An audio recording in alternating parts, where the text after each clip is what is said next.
Alright, so here I am in my kitchen, just exactly what every kitchen table should be used for. And I'm going to mix up some generic potting mix in the most eco-friendly way I could think of. So, as I said in my last video, all this sand, get my spoon on that, all this sand came out of somebody's skip. They were, I think, building a new deck or something, and it was just going spare, and that was just along the road a bit, and I collected it in my car on the way to do my weekly shop. So I think this is probably fairly eco-friendly. Let me know what you think. In the middle container is coconut coir that I've rehydrated. This is instead of peat, really.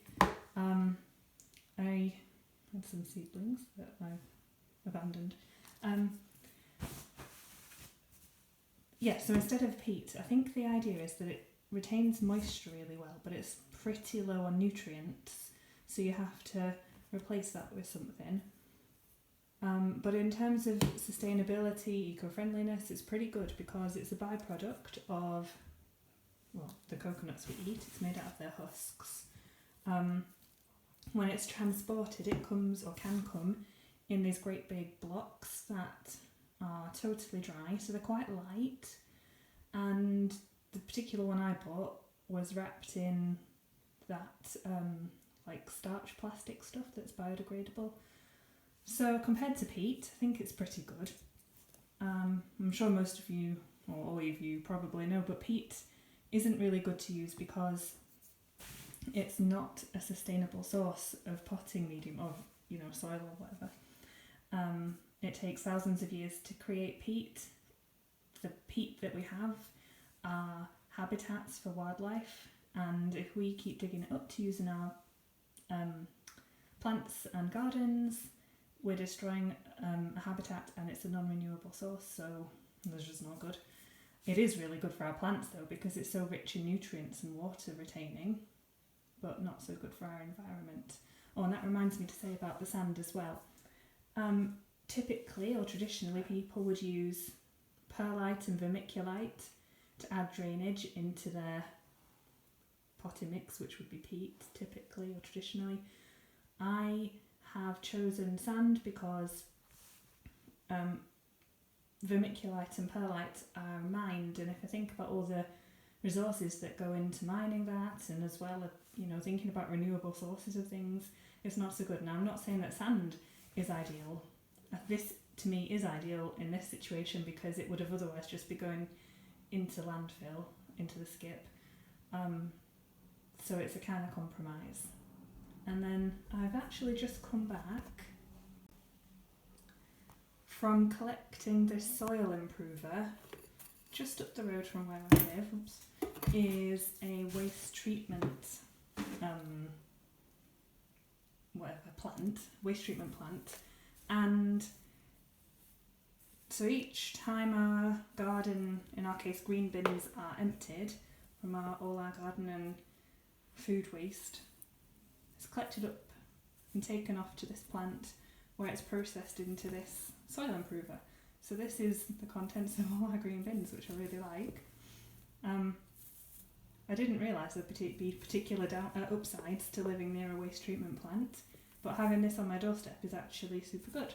And looking at the structure of this, I'm thinking it's going to be really rich with lots of nutrients, which is what I need to combine with my nutrientless coconut peat.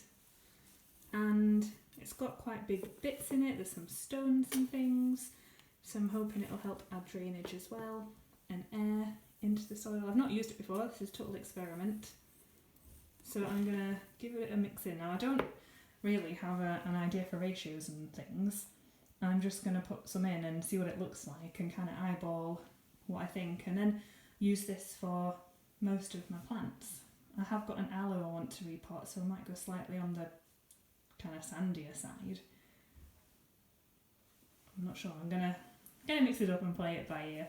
And then as ever, it'll just be a case of trial and error, seeing how it goes. Okay, so I've emptied this peat out a bit so it's easier to mix, and I'm honestly having a ball. It reminds me of being a kid making wood pies, although if I did this on the kitchen table growing up, I would have been in a lot of trouble. Right, so I'll give it a mix in, see how it's looking. But yeah, definitely like mud pies.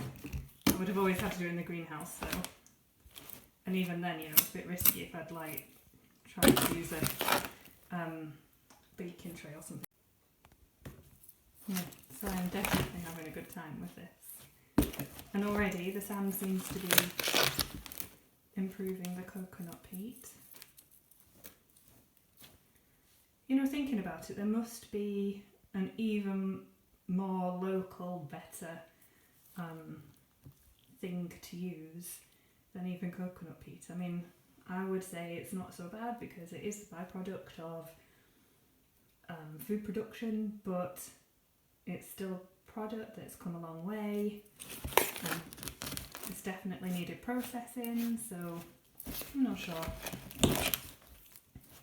But I would still think it's got to be better than using traditional peat. Okay, so with my aloe in mind, that seems okay now. But it is quite heavy and dense still. I think so far with just the sand and the peat, this will compact down quite a lot. It definitely needs something else to lighten it up. Which is why I collected this soil improver. So back in with the mud pies. Oh. Put a few spoons of this in, see how it goes. I'm making such a mess. Great thing about it growing up in it. Well, I suppose I do have to clean up after myself, that's not so good. Right, I'll give this a mix in and see how it shapes up. You know what? I'm actually pretty pleased with this. Consistency wise, feels fairly light, but also like it'll be nutritious, fairly water retaining but not too heavy, so decent drainage.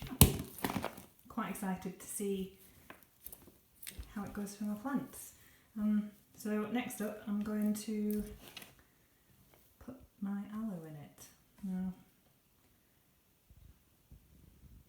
yeah, I was just deciding whether I think it's going to be well enough draining for an aloe, but I think I'll risk it. See how it goes. They're fairly tough plants and it desperately needs potting, so we'll give it a try. In terms of budget, out of the three things that I'm using to make my potting mix, the soil improver from the waste treatment plant was completely free. Just rocked up, put some in my washing up tub, my old one, I don't use this one anymore. And that was it. The coconut peat or coconut core was I think like £15, and with that you get like maybe 80 litres worth. It's certainly cheap comparatively.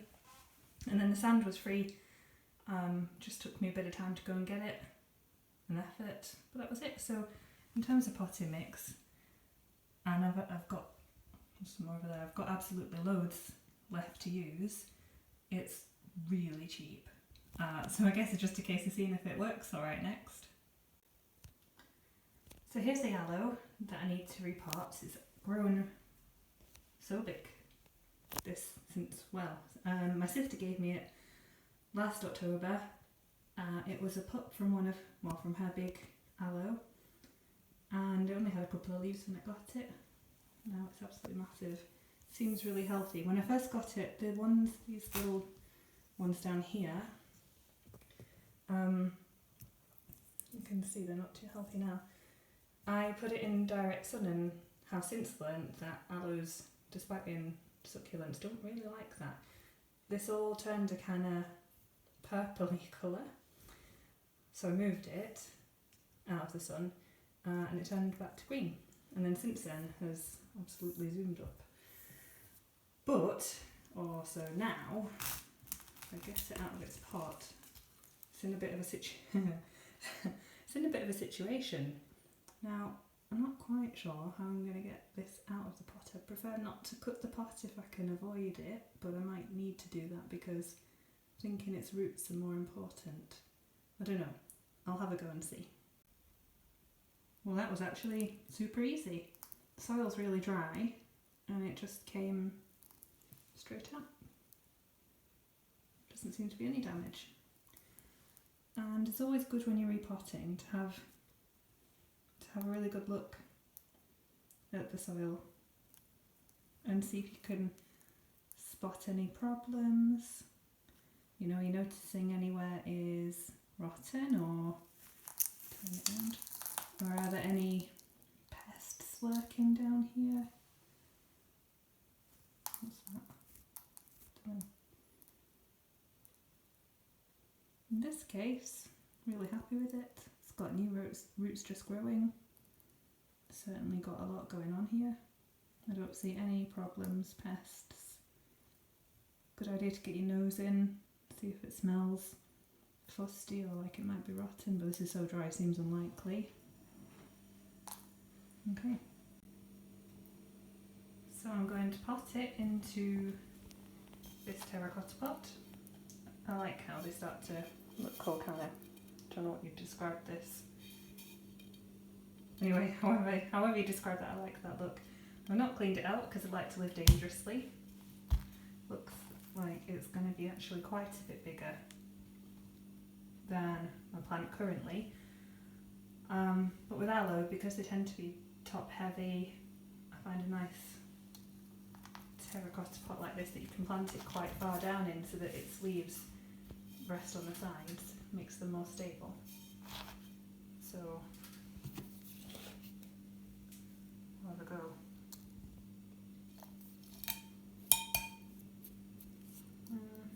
We've got 2 spoons to start.